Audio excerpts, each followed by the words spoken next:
to Barcelona for round 4 of the Michelin Le Mans Cup. Here we begin a very exciting second half of the season because all of our GT3 and LMP3 teams could still mathematically be crowned champions. It's the very first time the Michelin Le Mans Cup is visiting Circuit de Catalunya, and so reigning GT3 champion Giacomo Piccini is going to be our guide and take us around the track.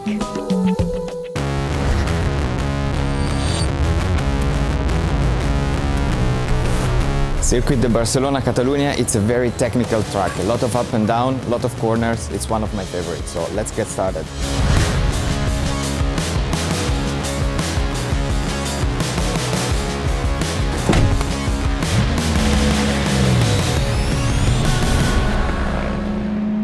We are on the main straight, we go up to 5th gear. We brake a little bit earlier than 100 meter.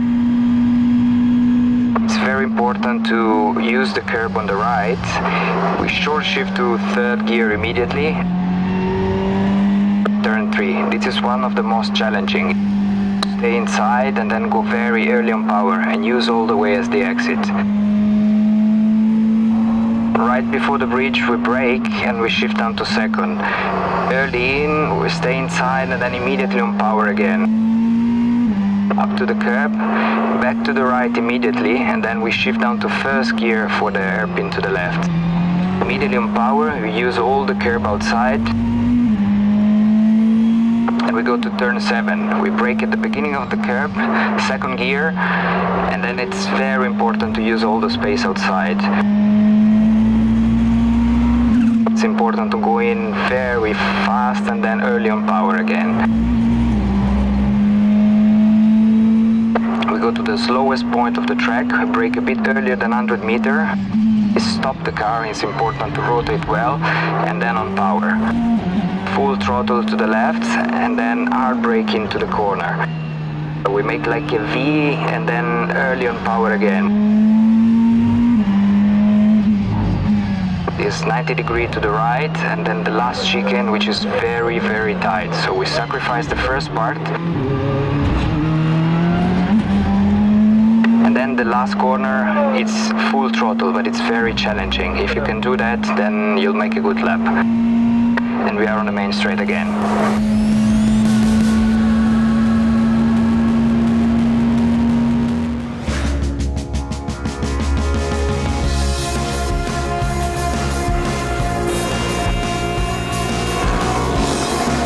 3 Ferraris top the GT3 standings. With 2 wins at Road to Mons, it's Lusic Racing who further extended their points advantage.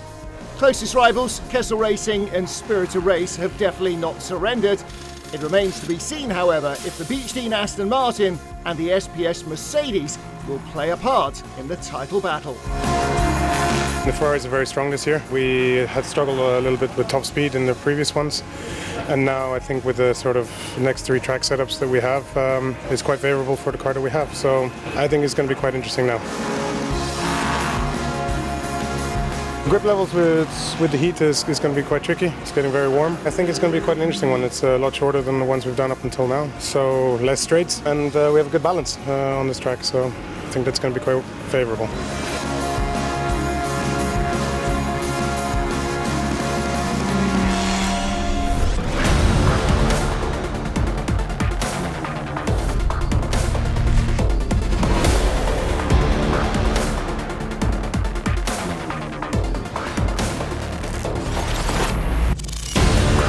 I make ice cream for a living, so Susie and I run an ice cream business supplying various different places in the UK. We've just done a salted caramel with brownie. That is the best one. I prefer doing motorsport but watching football. So I love watching GT racing, so when you've got proper GT racing, really cool when it's close, but I love football as well.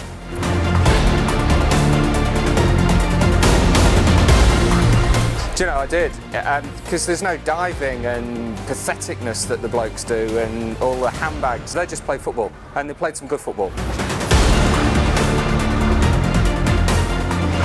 Pole position.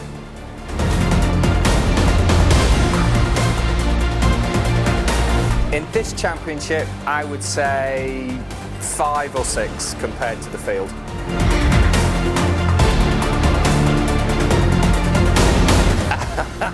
If I had the chance, if somebody came along and said, Andrew, race this car, I'd race a Ferrari. But my loyalty is with Aston. I love Astons. To be on the podium at Le Mans. As an event, winning ELMS is the proudest thing I've done, and for the team, anything that just makes you smile. My everyday is a Range Rover, so I'm lucky enough to have an SVR. I have an Aston as well, which again is just a beautiful, beautiful car.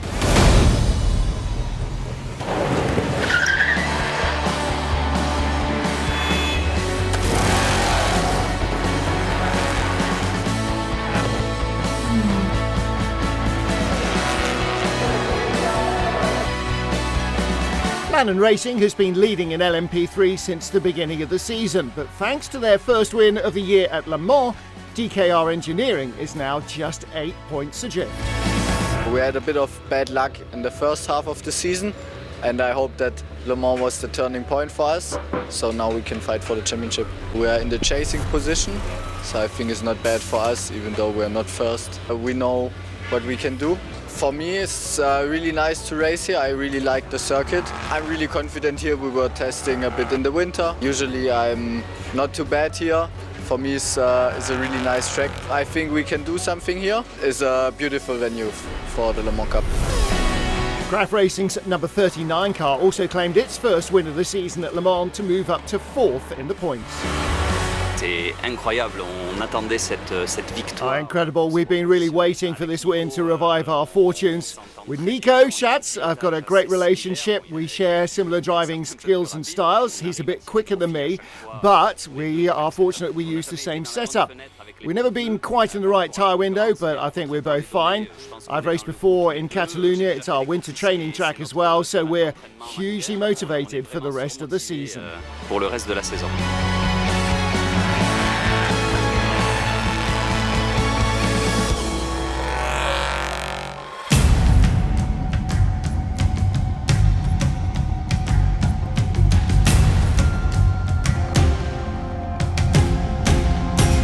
You join me on the grid as we get ready for round 4 of the 2019 Michelin Le Mans Cup. In LMP3, Frenchman Adrian Schiller from Graf stormed to pole position in the final seconds of the qualifying session. We should also add that unfortunately championship leaders Lannon Racing will not be competing today after a high-impact crash in a session yesterday. Thankfully Mike Benham is okay, but the car certainly is not. And back to the grid today in GT3, it's Stefano Pizzucci in his Mercedes for Krypton Motorsport who claims his first pole of the season. So let's go racing.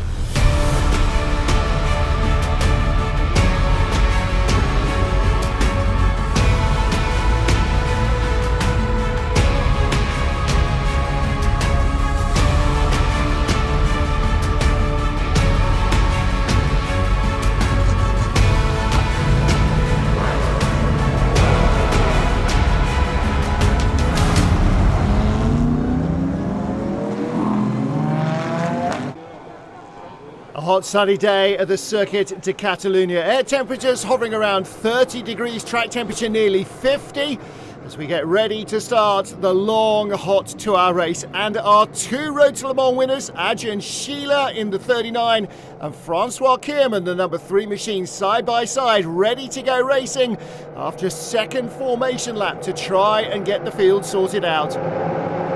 Schiller holding the pace nicely, waiting for the lights to change.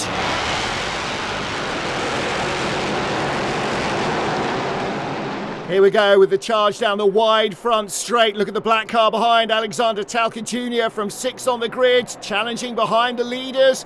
Adrian Schiller and Francois Kierman, 1-2 in qualifying, 1-2 into the first corner. And Talca has moved up into 3rd place. Great start from the man from Belarus. White and blue car is the Nielsen machine of Tony Wells in 4th spot.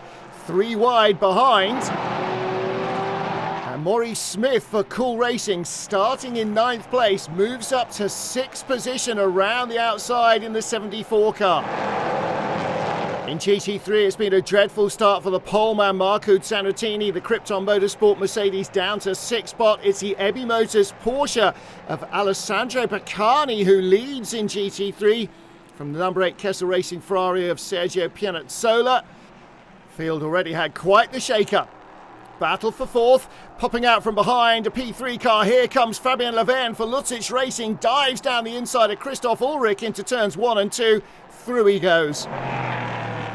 Race leader Adrian Schiele in the 39 Graf car now has a 3-second advantage over Francois Kierman in the number 3 DKR car.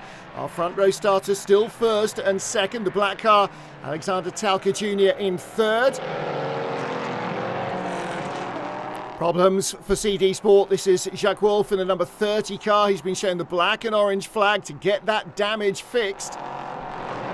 GT3 front runners among the tail of the LMP3 field. There's the Grain Market Racing car staying offline. Oh! Mark Crader on the dirt, allowing Sergio Pianazzola to go through in turn 10 and spins out. Battle for third in GT3. The Mercedes black and gold, Mauro Calamia. Fabien Laverne for Lutzich Racing in the Ferrari right behind him. Scuderia Villorba Corsa running that black and gold Mercedes. And these guys right in the middle of the P3 field. Here's our race leader continuing to try and hold that advantage. The gap is coming down first to second. Battle for third place though. Tony Wells has gone through. He's passed Alexander Talcanitsa Jr.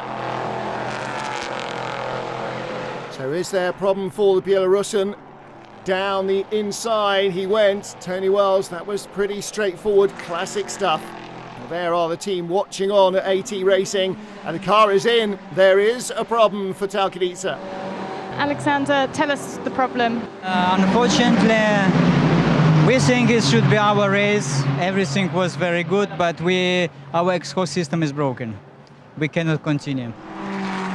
Battle of the front engine cars in GT3. This is for 6th. There is the grey and green of Krypton Motorsports Marco Zanutini, our pole sitter. Andrew Howard behind in the blue and white Beechdean Aston Martin, and Dexter Muller from SPS Automotive Performance clinging on to the coattails. Gap has come right down now for the lead. Adrian Schiele, the 39 Graf car, feeling the pace of Francois Kierman. Number 3 DKR engineering car looks like it's taken a little longer to bring its tyres in and really get up to speed, but now he is offering a severe challenge. Battle for third, Rob Hodes for United Autosports Red, White and Blue, ahead now of Mike Gouache, who's just gone by Jacques Wolf in the 30 car. James Dayson, number 14, that's the orange highlights on the RLR M Sport car. And that number 30 car with a modesty panel at the back needing to be sorted out. Rob Hodes ahead of Mike Gouache. Spin and off goes the other United car. They all go off apart from James Dayson at RLR M Sport. Rob Hodes gathers himself together. And that was nearly a 4-car pile-up. So James Dayson for RLR M Sport now, chasing the number 23 United Autosports car. This is for third and a huge high-speed lose for James Dayson. He's all the way across the gravel and in the barriers. Full course yellow, full course yellow.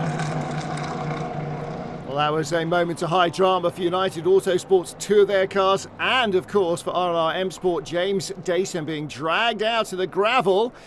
The 30 car still needs fixing. This might be the perfect time for CD Sport to bring it in and get it sorted. Here is our GT3 leader. Track is back to green, track is back to green. Sergio Pianazzola right behind Alessandro Baccani for Ebi Motors. The Porsche driver not up to speed, and through goes the Ferrari. The number 8 Kessel Racing Ferrari grabs the lead in GT3. Really sharp work away from the restart. Here's our leader, Adrian Schiele now, 4 seconds clear of the Furman-Wells battle for second. That's only half a second apart. Nicolas Mellin chasing Maurice Smith in the 74 Cool Racing car. This is the battle for 6th position. Mellin drifts out very wide in the final corner. That is a wake-up call. do not make mistakes with that gravel trap. Maurice Smith right behind the Ferrari now, and under a little less pressure as they steam down the front straight here in sweltering conditions. Maurice Smith trying to find a way round John Hartshorn's Kessel Racing Ferrari that started on the last row of the grid. Looks to the outside, it's dirty out there, too wide. Nicola Melan goes through for 6th position. Oh, and that's trouble. Claudio Stanovic, the 55 Spirit of Race LMP3 car, facing the wrong way. Looks like no damage done. And looks like he just hopped the curb on the inside on his own. GT3 battle. This is Fabien Laverne in the Lusic Racing Ferrari. He's now got by the Ebi Motors Porsche. Rob Hode again into turn 10, carrying too much speed up the inside. Couldn't hang on. Down the hill into turn 5. Look at the red, white and blue. That's the leader, Ajin Sheila, under pressure. Oh! But didn't allow the 51 Spirit of Race Ferrari of Christoph Ulrich any room to survive at all. Sheila now caught again by the number 3 DKR engineering car, and that's why he's feeling the pressure. He goes by Marco Zannottini in the Krypton Mercedes. Race leader having to take a few chances. There's the DKR car, Francois Kierman, waiting his time. What are we seeing here? This is Zannottini, our pole sitter for Krypton. The Ferrari team's all looking pretty relaxed at the moment, aren't they? Race seems to be going well for them. Oh, and this is trouble. Rob Hodes, the United Autosports 23 car, off again. Now what's happening here is trying to go around the sister 22 car. Wide line on the dirt, looping spin across the gravel trap and gets all the way to the tyre wall. Full course yellow, full course yellow. Pit window will open shortly as they rescue that car. Lawrence Hurt ready to take over from Francois Kierman at DKR. Now what are we seeing here? Kierman following Ajin Sheila. Oh, and Sheila bump up onto the curbs. And Kierman makes sure not to overtake him under yellow. Green, track is back to green, track is back to green. Nose to tail for the lead of the race as both cars head to the pit lane.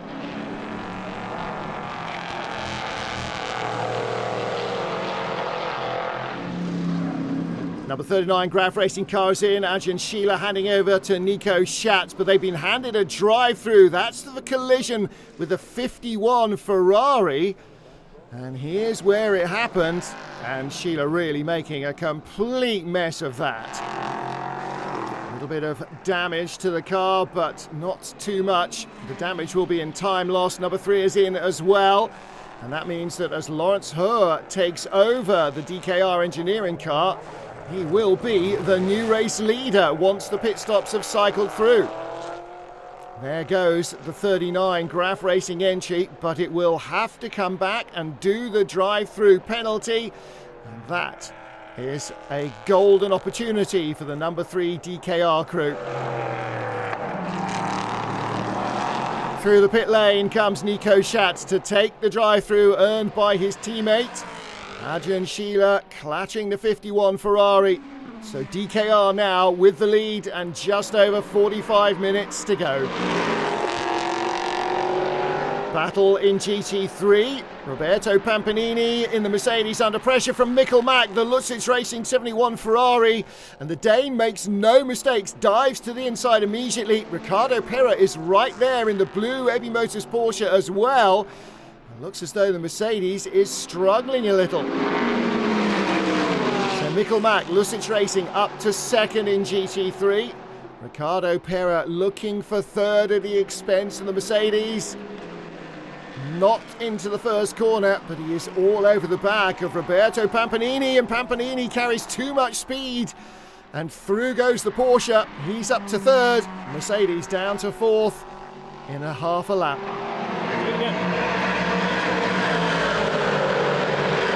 Drive-through car 39 for disrespect of drive-through procedures concerning the number of laps. Oh my goodness, a second penalty for the 39 Graf car. They didn't come in soon enough to do their drive-through after it was handed to them. Now, can he hang on to third place, having lost the lead? And second, there is the car that's right behind the number 24 United Autosports machine. This is going to be a good battle. Wayne Boyd at speed and Nico Schatz drifting out a little wide. Wayne Boyd's got the grip. And through he goes, up the inside. Nico Schatz is still hanging on there in the long right-handed turn 4. Wayne Boyd doesn't quite deny him the racing room. They both survive. Little lock-up from Boyd, but he's up to third. This could make United faces smile a little bit more after problems for the 23 car. Looks like everybody in the pits is trying to cool down a little. They need to on track as well. This is a replay of the number 9 Graf racing car, Arjen Trier. And again, an opportunity at turn 10 miscalculated. He was in 9th, loses a couple of spots. Lawrence Herr for DKR inside the final 20 minutes, nearly 10 seconds in front. The gap is coming down though. Colin Noble giving chase for Nielsen. Here's the GT3 battle. Mikkelmack ahead of Ross Gunn's Aston there, and behind Yannick Mettler in the SPS Mercedes. Maurizio Mediani grabbing 6th position from Roberto Pampanini. Team manager, car 22. The driver has the door open, or the driver fixes it, or you bring in the car to repair. Just goes to show it's not always the big things that lose you time in motor racing. Final lap for DKR Engineering. They won last time out at Road to Le Mans, the second race on Saturday morning. They take back-to-back wins with the number 3 machine. Lawrence Herr takes the checkered flag. A fantastic job by the number 3 car. Giacomo Piccini heading to victory here in Barcelona in GT3 in the number 8 Kessel Racing Ferrari.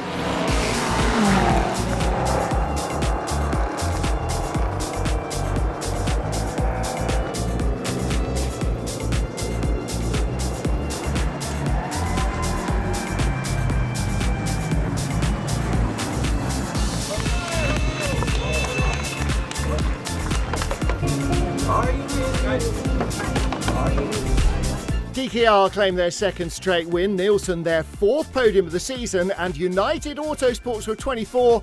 That's the team's 153rd podium.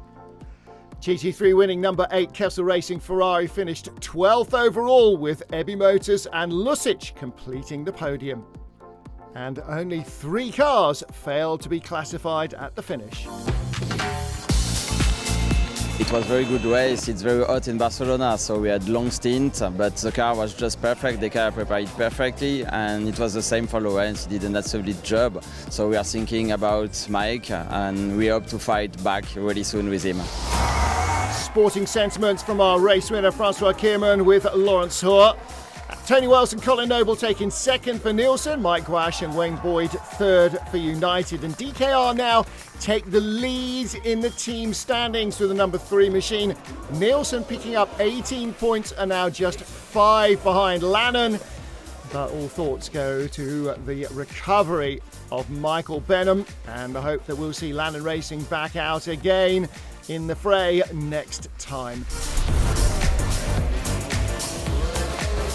I'm very happy, to be honest. Yesterday I was not that happy because I didn't drive that well, but Giacomo, as usual, gave me the right advices. I tried to apply what he suggested me. The rhythm got very okay, so after the full course yellow, I managed to overtake the Porsche, and then I tried to keep on the concentration.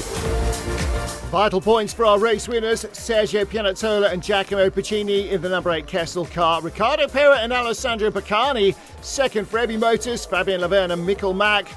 71 Racing, Lusic Racing Ferrari on the podium yet again in 3rd, but the championship tightens up.